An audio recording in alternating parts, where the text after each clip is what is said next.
Bueno, seguimos con Roma e imos a falar da República. Pero antes de falar da República, quero vos comentar unha cousa que non me quedou do capítulo anterior, que se refiere á fundación mítica de Roma.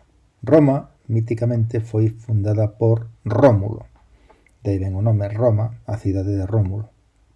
E Rómulo e Remo eran dous xemelos que foron abandonados pola súa nai no monte do Capitolio e foron criados na súa cova e amamantados pola loba do Capitolio, a famosa Lupercalia. E esa é a lenda mítica de Roma. Ese pastor Rómulo foi o fundador e primeiro rei de Roma. Aquí está representado nesta loba, que antes, hasta hai pouco, supoñíase que era da época da República, pero é moito máis tardía, é medieval, parece estar demostrado agora xa, e o que sí que é moito máis moderno son os nenos, a loba é máis antigua. E isto é o símbolo de Roma. Vale, pois con isto, bueno, se queredes, podedes investigar un pouco máis sobre esta lenda, tal como vos pide este exercicio. Pero con isto imos a pasar xa a falar da República Romana. A República Romana, que vai, é un período que vai desde 509 a.C. hasta 27 a.C. E unha vez expulsado o último rei etrusco, Tarquinio o Soberbio, pois os romanos decidiron que nunca máis iba a haber un goberno dunha soa persoa e nunca máis iba a haber uns mandatos indefinidos, senón que os maxistrados que se elexisen iban ser por un tempo determinado e unha vez rematado, pois verían outros e outros e outros e outros, non concentrar o poder nunha soa persoa. Vale, entonces, para poder crear este sistema de goberno, pois diseñaron un sistema que é o que imos a estudar en este capítulo. Ese sistema estaba formado por varios estratos, por así decirlo, varios niveis que eran os seguintes. Por un lado estaba o pobo estaba formado simplemente polos cidadáns. Aí xa veremos que non entraban nin os esclavos, nin os plebeos, nin os libertos, etc. Eso estamos falando tamén nun principio. E ese pobo de Roma reuníase nun sitio que chamaban o Campo de Marte e reuníase no que se chamaban os comicios. Os comicios, pois aí eran onde se aprobaban as leis, eles aí a man alzada, pois votaban as leis, e tamén elexían os maxistrados.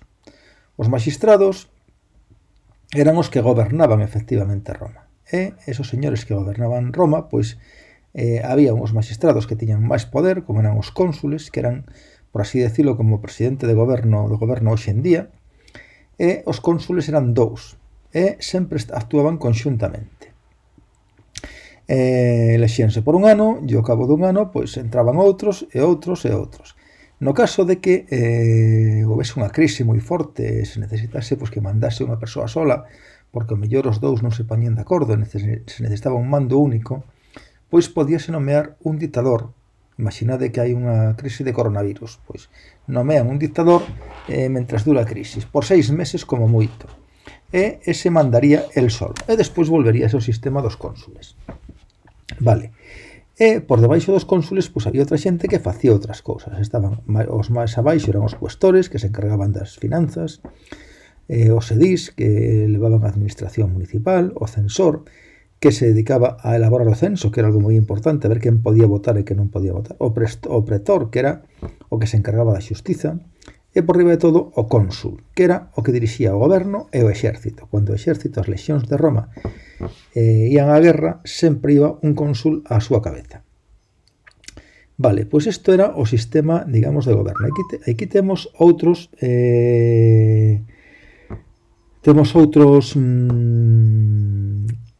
magistrados que son os tribunos da plebe e os edís da plebe, que falaremos deles cando falemos dos plebeos. E despois, por fin, a terceira institución de goberno de Roma era o Senado. O Senado estaba formado por 300 membros, que era xente que normalmente xa fora cónsul, xa ocupara moitas magistraturas de unha idade xa, digamos que avanzada, e que eran os que ratificaban as leis e asesoraban, dictaban marcabanlle os cónsules as liñas de goberno e era, digamos, a órgano máis importante de Roma. De feito, cando se representaba a Roma, igual que España pois, ten un escudo ou unha bandeira, unha cosa destas, Roma tiña un símbolo que era isto, que temos aquí neste símbolo militar, nesta insignia militar, neste lábaro, que o símbolo de Roma era SPQR. SPQR significaba Senatus Populusque Romanum, que significaba o Senado e o pobo de Roma. Isto simbolizaba a Roma. Metido dentro dunha coroa de loureiro, representaba a Roma. Aquí temos o Senado, algunha recreación de como podía ser as asambleas do Senado, e de feito o edificio onde se reunía o Senado, a Curia, aínda existe hoxe en día, é esta que temos aquí, que se conservou porque durante a Idade Media foi unha igrexa, e agora pois quitaronlle todas as cousas da igrexa e volve a estar como aparentemente podía ser naquela época, aínda que dentro non están as bancadas ni nada que se lle pareza. Vale, e continuamos un pouco con este tema. Antes de pasar ao seguinte, comentar que en Roma, por exercer a política, por ocupar estos cargos, non se cobraba. Entonces, só podían ocupar estos cargos pues, que tuvese outras formas de ingresos, outras formas de ganarse a vida, que tuvese diñeiro ou rendas. Entonces, pues eso, que solamente os ricos, por así decirlo, podían dedicarse á política. E en todos estos cargos que vemos aquí, pois, cando unha persoa pues, quería prosperar en política e ocupar cargos, nunca empezaba por cónsul, nin nada deso. Empezaba pues, presentándose para cuestor, por exemplo. Unha vez que foi cuestor, pues, outra vez presentábase para edil, outra para censor, outra para pretor, e así iba ascendendo ata chegar ao máximo que era cónsul. E toda esa carreira chamábase o cursus honorum, que era a carreira dos honores, que era o que iba recorrendo un cidadán que quería, que se dedicaba á política, hasta chegar ás máis altas magistraturas. Vale, imos a pasar ao seguinte a seguinte parte, que é falar un pouco da sociedade de Roma. A sociedade de Roma estaba dividida en dous grandes grupos, que eran os patricios e os plebeos. Este que representamos aquí sería un patricio, basicamente. E digo vos agora por qué. Bueno, os patricios eran as familias máis ricas e poderosas, decían que eran os descendentes dos fundadores de Roma, e tiñan pues, a maior parte das terras e da riqueza. E aquí xa vos digo que é un patricio porque se nota porque leva unha toga. A toga era algo propio dos patricios. Os romanos levaban unha túnica, como levaban os gregos, as sandalias ou botas ou que levasen en cada momento, e despois por riba deso levaban un manto de lana que era a toga, que dependendo dos cargos que ocupasen, se ocupaban algún cargo, pois tiña unha cor distinta. Entonces era un símbolo de clase, por así decirlo, dese estamento dos patricios. E os plebeos eran os que non eran patricios, que eran pues, todo o demais, os pobos, os campesiños, os gandeiros, os comerciantes, os artesáns, etc. E os patricios, en un primeiro momento, os patricios tiñan dereitos políticos e os plebeos non tiñan dereitos políticos. A parte deso, estaban os escravos, que como en todas estas sociedades, pues, non eran nada, eran cousas propiedade dos seus donos, que proviñan, como sempre, pues, de prisioneiros de guerra ou fillos de escravos. E aquí en Roma sí que había unha cousa moi característica que era unha gran abundancia de libertos, porque un esclavo podía chegar a comprarlle a seu dono a súa propia liberdade. Un esclavo aforraba diñeiro e pagaballe a seu dono por ser libre, e pasaba a ser un liberto. Tamén podía ser que un señor pues, que estuvese moi contento con un esclavo, que se portou moi ben, que traballou moi ben, hai que decidir a premialo e liberalo. Chamábase manumitir. Entonces, esos manumitidos, esa persoa que se pasaba a ser libre, eran os libertos, que, ainda así, pois, formaban como unha clase aparte, xente que fora escrava, pero que xa non o era, que era libre. Non tiñan dereitos políticos. E en canto as mulleres en Roma, pois, destacaron unha cousa que aínda que a súa situación social era basicamente como en todos estos povos que levamos estudando, En Roma, pois estaban como un pouco máis liberadas, por así decilo.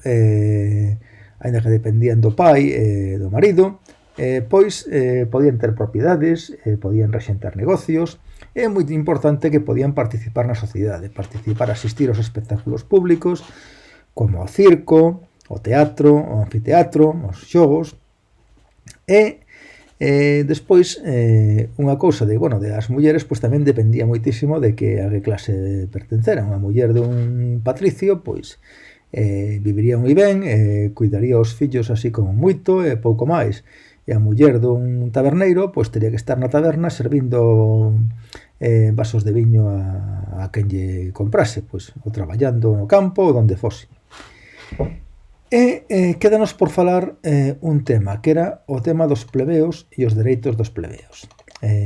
Cando se creou a República de Roma, cando votaron a Tarquinio Soberbio, a pouco tempo deso, pois conta a lenda que os plebeos marcharon todos de Roma e fóronse a un dos outeiros que era o Aventino, e desde ali mandaronlle razón aos patricios e dixéronlles que ou lles concedían dereitos ou non volvían a Roma.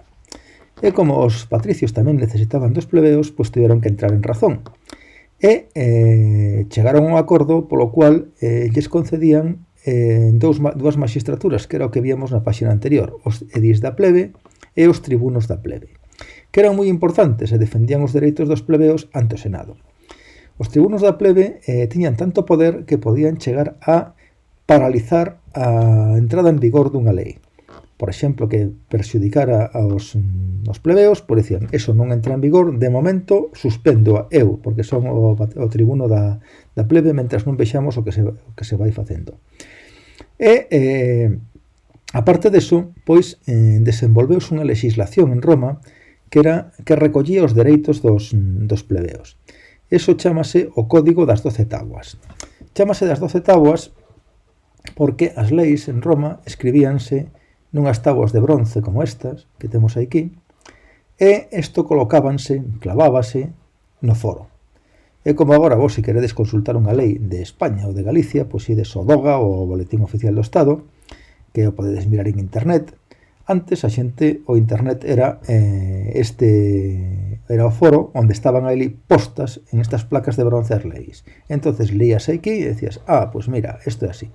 As 12 tabuas, pois isto sería unha reproducción, serían 12 tabuas de bronce onde estaban as leis de Roma. E esas leis defendían os dereitos, ou recoñecían os dereitos que tiñan os plebeos.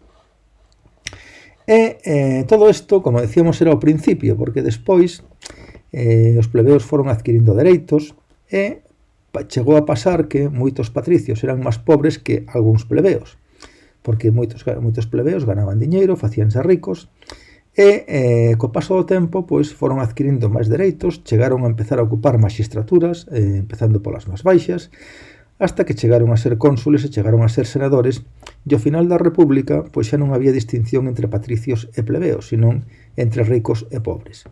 E os ricos pois podían, a xente que tiña posibles, podía participar, ou sea, podía participar na política porque podía permitirse pagalo, e os que non o eran pois non podían permitilo. E eso foi a distinción. Despois, ao final da República, xa eran todos cidadáns de Roma, tanto patricios como plebeos. E para o capítulo seguinte, pois continuaremos co tema do Imperio Romano. Falaremos antes das crisis da República.